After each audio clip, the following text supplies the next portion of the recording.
They barely talk to you. They disappear into their room for hours. They roll their eyes. They say they're fine when they're clearly not. And it's easy to look at all of that and think, we're drifting apart. But what if they've been saying, I love you this entire time? Not with words, in ways most parents never learn to read. And if you've been missing these signals, you've been missing some of the most important moments of their adolescence. By the end of this, I'll show you 7 things teenagers do that are actually declarations of love in disguise. And I'll save the most misunderstood one for last, because it's the one that quietly breaks the most parent-teen relationships without either side ever understanding what went wrong. They show up. Most parents think if they wanted to spend time with me, they'd actually talk to me. But here's what most parents miss. For a teenager, simply choosing to be in the same space as you, without being asked, without any obligation, is its own form of connection. Think about what they're giving up. Their room is their whole world, their phone, their music, their space. They have every reason to stay. So when they wander out and just exist near you, in silence, on their phone, pretending not to care, they made a choice. They chose your presence. Developmental psychologists describe this as one of the quieter forms of adolescent attachment, the need to be near the people you love without having to perform that love, without making it weird. They won't announce it, they'll just appear, and then pretend they're only there for the snacks. But they chose you, and that choice, small and silent as it is, means everything. They tell you the small things.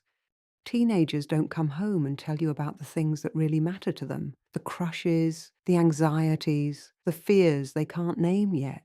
But they'll tell you about the meme they saw, the teacher who said something weird, the song they cannot stop listening to. Most parents dismiss this as noise. They half listen, they nod, and they don't realize what's actually happening. Research in adolescent psychology shows that teenagers share low stakes information with people they feel safe with as a way of testing the connection. Before they tell you something that matters, they tell you something that doesn't. They're watching how you respond. Are you distracted? Do you look up? Do you ask a follow-up question? Every small thing they share is a question underneath. Can I trust you with the things that actually hurt? How you respond to the small things determines whether they ever bring you the big ones. They ask what you think. They ask what you think about something. You tell them. They do the complete opposite. So what was the point of asking? Here's what's really happening. When a teenager asks for your opinion, even on something trivial, they're not asking for a directive. They're asking if you're still paying attention to them, still interested, still there. Adolescence is one of the most disorienting experiences a human being goes through. Identity is forming in real time. And underneath every question, even the throwaway ones, is something bigger. Do you still see me? Research shows that teenagers who felt their parents were genuinely curious about their perspective, not controlling but curious, reported deeper emotional bonds with those parents well into adulthood. They don't need you to be right, they need you to be interested. The next time they ask and then ignore the answer, that's not dismissal. That's them reaching out the only way that feels low risk right now. They get protective of you. Watch what happens when someone speaks badly about you in front of them. Do they get quiet? Do they steer the conversation away? Do they check your face afterward, even just with a glance? Teenagers have a reputation for being self-absorbed, and in many ways developmentally they are. Their brains are genuinely wired to prioritize their own inner world during these years. But the people they love, they track them. They notice when you're tired before you say anything. They bring you something without explaining why. They dial back the chaos on the days you look like you can't handle it. They're reading you constantly. They care more than they will ever tell you out loud. And on the hard days, they are quietly, fiercely in your corner. They come back. The argument was bad. Things were said. A door got slammed. And then, an hour later, or the next morning, they come back. Not always with an apology, sometimes with a random question. Sometimes they just walk past and linger a second longer than necessary. Most parents take this for granted, or they use it as a chance to reopen the argument. Both responses miss what that return actually is. Psychologists call this rupture and repair, the most important cycle in any close relationship. And the fact that a teenager initiates that repair, even indirectly, even without the right words, means the relationship matters more to them than being right.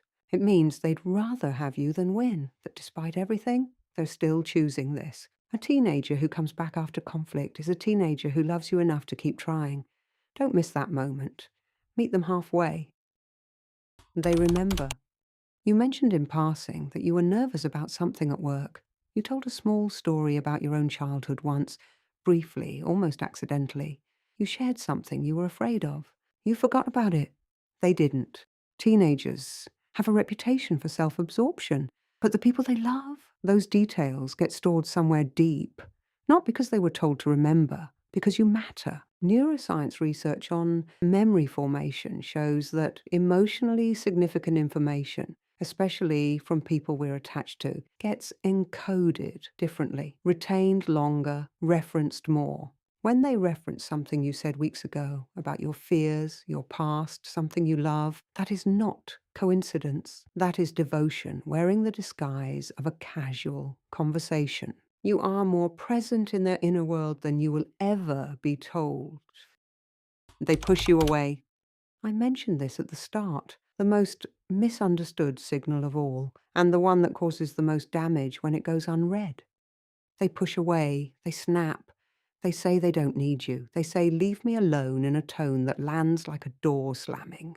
And most parents do one of two things. They back away entirely, respecting the distance but disappearing, or they push harder, trying to force the connection. Both responses, without realizing it, confirm the fear underneath the push. Because here is what the pushing away is actually asking.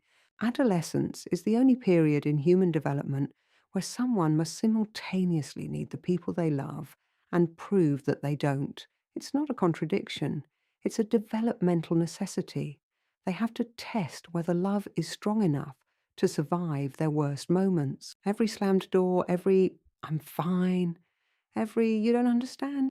Underneath all of it, it's the same question. Are you going to stay?